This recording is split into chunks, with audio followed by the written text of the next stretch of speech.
Greetings moviegoers, I am the host, and it's that time once again for another summer movie recap.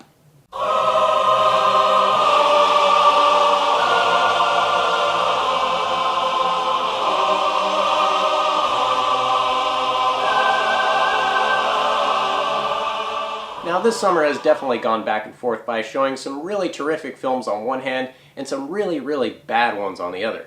Which ones am I referring to?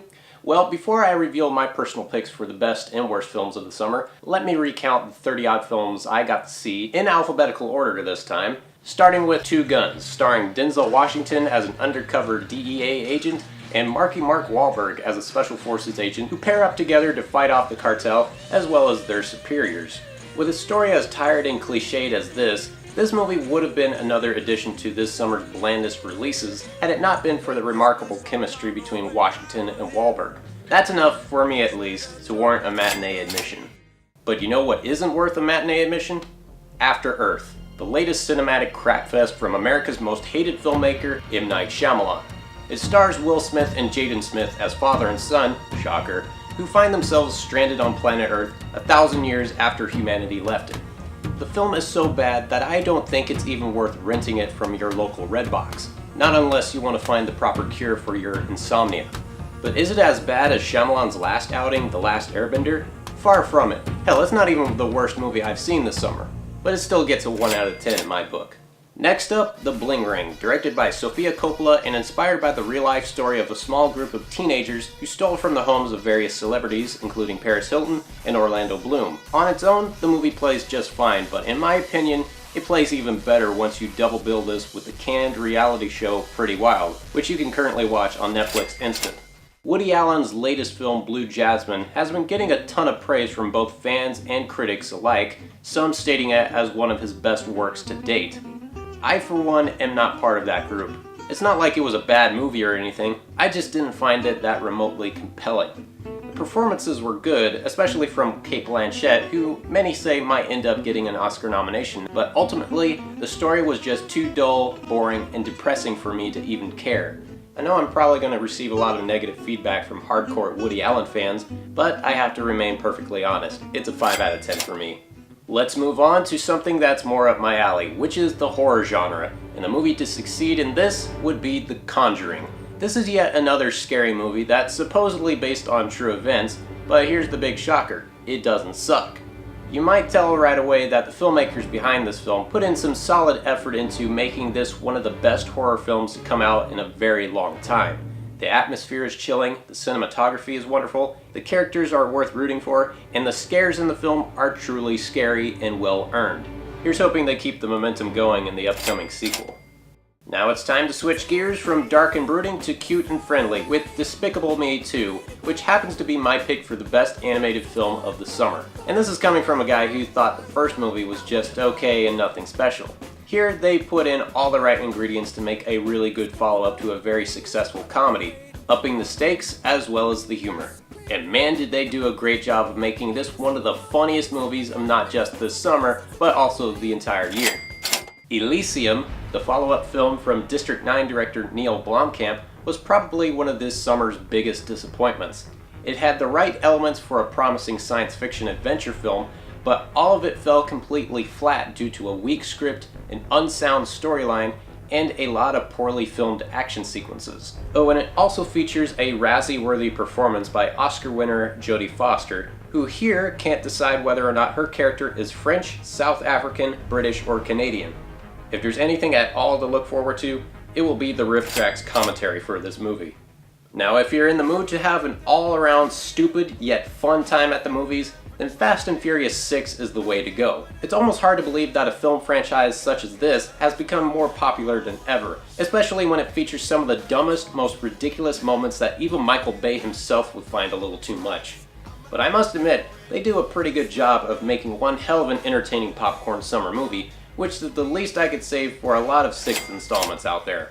Next is Fruitvale Station, based on the true story of Oscar Grant, who was shot in cold blood by police officers on the night of the new year. The movie recounts the final hours leading up to the tragic event, with him providing for his family and trying his hardest to stay out of prison. Unlike most biopics out there, there's not a moment in this movie that feels like it should have been made for television. Every frame of this movie feels so genuinely real that it almost plays out like a documentary, and that's a testament to the stellar performances from the entire cast, as well as the fantastic direction by newcomer Ryan Coogler. It's one of the most powerful film-going experiences I've had all summer that I encourage everyone to seek out. Moving on to another tragic story which I found to be one of the summer's most underrated films, The Great Gatsby.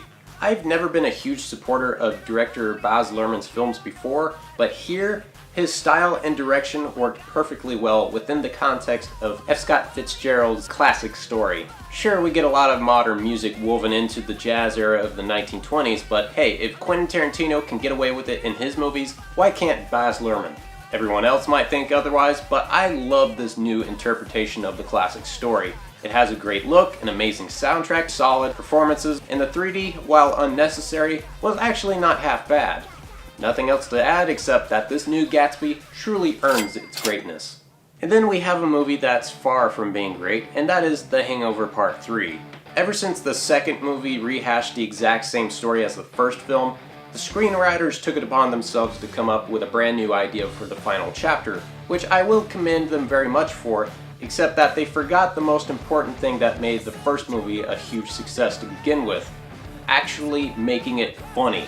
Instead, we get an annoying storyline following the Zach Galifianakis character Alan Garner, as well as a lot of extended scenes with the infamously irritating Leslie Chow.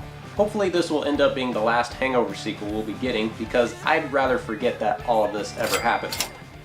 And since we're on the trend of third installments, Iron Man 3 has been recently cited as a huge disappointment among die-hard comic book fans.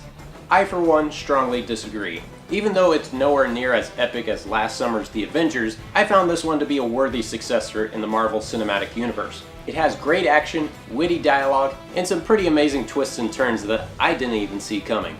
True, that's one of the main aspects that a lot of people criticize about, but I gotta pat the writers on their backs for actually going for it regardless of what other people would think. However, if I had one complaint about this movie, it would be this. If you're going to be a multi-billionaire superhero, do not give your enemy your home address unless you have a pretty good solid plan of action. Aside from that level of stupidity, this was a pretty awesome time at the movies.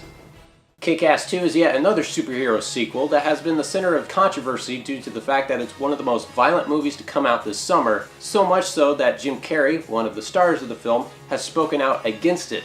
And while I do find it a lesser film than its predecessor, I didn't think it was as bad as everyone has been making it out to be. You still have most of the original cast returning, despite some of them looking more like college sophomores than high school students, and even though he's not in it for long, Jim Carrey was actually one of the biggest highlights of the film. So yeah, it's nowhere near as fresh and original as the first film, but like both titles suggest, it's still a kick-ass movie regardless. Our next film is Lee Daniels' The Butler. The story follows a butler named Cecil Gaines, played brilliantly by Forrest Whitaker, who worked several presidential terms from the 1940s to the 1980s. Even though at times it feels like a movie made for television, the story they tell here has just enough driving force for anyone to get invested. Can't say it's a great movie, but I'd say it's still worth checking out. You know what isn't worth checking out? The Lone Ranger, from the same people who made the Pirates of the Caribbean franchise, as well as one of my favorite animated films, Rango, which oddly enough did a much better job of being a wildly entertaining western than this one did. And that one had a talking lizard in it. This movie suffers from a lot of different things, like a plot that's too complex for its own good, an ass-numbingly long running time that exceeds the audience's patience, and finally, it has a protagonist so weak that the movie inadvertently declares Johnny Depp as the main hero. What else can I say? This movie just flat out sucked. And now we finally have quite possibly the most anticipated movie of the whole summer, Man of Steel. In my original review for the movie, I found this to be quite an exceptional reboot of the classic superhero that I ended up giving it an 8 out of 10.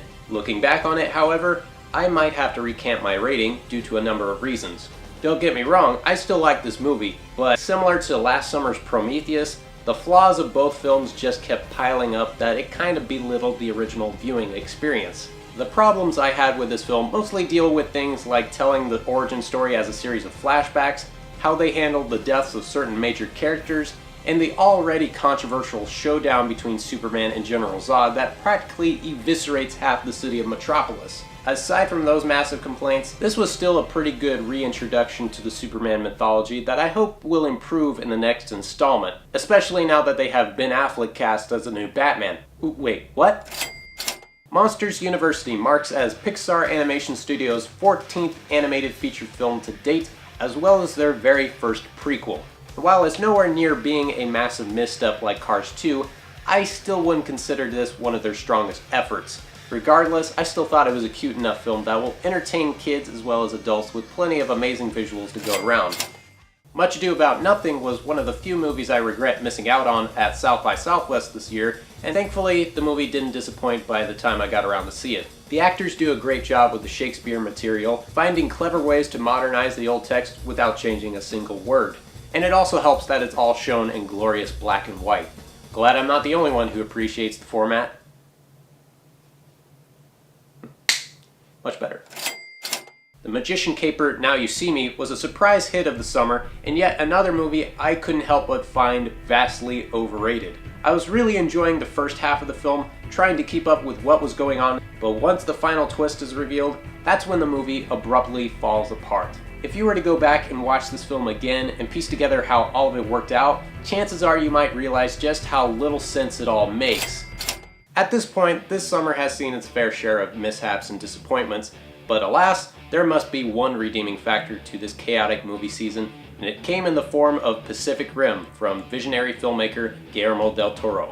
Sure, it may not have the greatest story in the world, but for a movie featuring giant robots duking it out with giant monsters, you have but only two options: have fun or stay home. It's a perfectly constructed film in terms of both scale and imagination, and it's my second favorite movie of the summer. Now that we have the good monster movie out of the way, let's talk about the really bad one, which is Percy Jackson: Sea of Monsters. It's been a long time since I saw the first movie, but the only memory I could sum up from it was that it was just okay and nothing to write home about. The sequel, however, I don't even know where to start. It's amazing that they actually got enough money to make a sequel to a movie that wasn't really that successful or popular to begin with. In any case, I doubt they'll make a third film, because if it's the next Harry Potter franchise they're looking for, Percy Jackson ain't it. The Purge was one of two home invasion thrillers to come out this summer, but sadly, it's the weakest one, simply because it features a crazily original idea of a dystopian future where all crime becomes legal one night a year, but never follows through with that concept. Instead, it's only served as a side element, only so we could have yet another cliched slasher flick. The actors do their best to sell the material, but it's not enough to save this movie from an underwritten script and a lot of unethical decision making by almost all of the main characters. Chances are you might have a better time watching You're Next instead. SHIT would have been a more appropriate title for our next film, R.I.P.D., which is basically a cheap-looking knockoff of Men in Black and Ghostbusters. This movie stunk so bad that you could practically smell its foul stench coming off the screen. Its editing is atrocious, the jokes are cringeworthy, and the story makes about as much sense as a dog giving birth to an octopus. Jesus. Yeah, it's that bad. You know what else is bad? Red 2, which is yet another half-assed sequel this year, starring a well-known group of famous actors who seem to be going on autopilot than actually act. And none of them did a better job of sleepwalking through their roles than Bruce Willis, who, after the last Die Hard movie, doesn't seem to care anymore about his line of work. And here I thought things would have gotten better for him after he starred in last year's Moonrise Kingdom and Looper. I guess it's true what they say, that old habits certainly do die hard. Yeah, I know that pun sucked. Now let's move on to something better, like The Spectacular Now, which comes from the same people who wrote 500 Days of Summer and stars Miles Teller as a booze-swigging party animal who experiences a new change in life once he begins a newfound relationship with Shailene Woodley. The chemistry the two actors share on screen feels so genuinely real that I'd have to rank it up with the one shared by Ethan Hawke and Julie Delpy from Before Midnight. In fact, the movie almost plays out like the high school equivalent to that film, as there are tons of extended scenes with just the two having unconventional conversations about what they'd like to do later in life. At times the movie will end up feeling so real that it'll leave some viewers in a state of discomfort, but ultimately the result is an absolute joyous experience that's nothing short of spectacular. Next is another spectacular experience of a different sort, which is Star Trek Into Darkness. But similar to what I said about Man of Steel, this was another movie I felt had a few problems here and there, but nothing at all that completely took away from the experience. My gripes with it are mostly similar to what other people have complained in great detail about, like a certain major character reveal and an infamous line of dialogue that definitely feels out of place. Other than that, this was a fantastic follow-up to the 2009 reboot with a lot of great eye-popping scenery, as well as a devilishly charismatic performance by Benedict Cumberbatch as the film's main antagonist. Now, shall we begin? Isn't his voice amazing? Personally, I think it's a great addition to the Star Trek canon, and those who think otherwise, well then you probably haven't seen The Final Frontier. The end of the world seems to be the latest trend happening in a lot of Hollywood motion pictures, but none of them have approached the topic in a funnier way than in This Is the End. The film centers on 6 famous actors playing themselves, most notably James Franco, Seth Rogen, Craig Robinson, Jay Baruchel, Jonah Hill, and Danny McBride, who try their best to survive the fiery apocalypse looming outside of Franco's house, as well as each other. I really love this idea of these actors playing comedic versions of themselves, as it makes for some of the funniest on-screen bantering that'll have you laughing till you piss your pants. There's plenty of other hilarious celebrity cameos, some of which I wouldn't dare reveal here. The twists and turns are genuinely surprising, and it features one of the best endings you could have in a comedy ever. This Is the End was such a complete breath of fresh air that I cannot wait to own on Blu-ray. But if R-rated raunchy comedies aren't your cup of tea, then maybe the next film might be up your alley, which is The Way, Way Back. The story is about an extremely shy 14-year-old named Duncan, played by up-and-coming actor Liam James, who is forced to spend his summer vacation at a beach house with his naive mother, played by Toni Collette, and her complete douchebag of a boyfriend, played surprisingly by Steve Carell. And just when his life couldn't get any lower, he ends up finding solace at a nearby water park where he befriends the hilariously laid-back manager, played by Sam Rockwell, who slowly but surely helps him out of his shell. While it may sound too familiar for most viewers, The Way, Way Back manages to take the usual coming-of-age story and make it into something that feels fresh and new. And all credit has to go to the wonderful screenplay by Jim Rash and Nat Faxon, who also wrote the Oscar-winning The Descendants. Will they receive another award for this? Who knows? Either way, this one's a real winner. And the comedies just keep on a-coming, this time with yet another R-rated raunch fest, We're the Millers. While I did find the premise of a fake family smuggling illegal substances from Mexico wildly amusing, there are a number of things about it that makes it feel a little too safe and family-friendly, like the lack of any real consequences to any of the main characters. I think it would have benefited even more had it gone towards a darker route, almost like a cross between Little Miss Sunshine and Breaking Bad.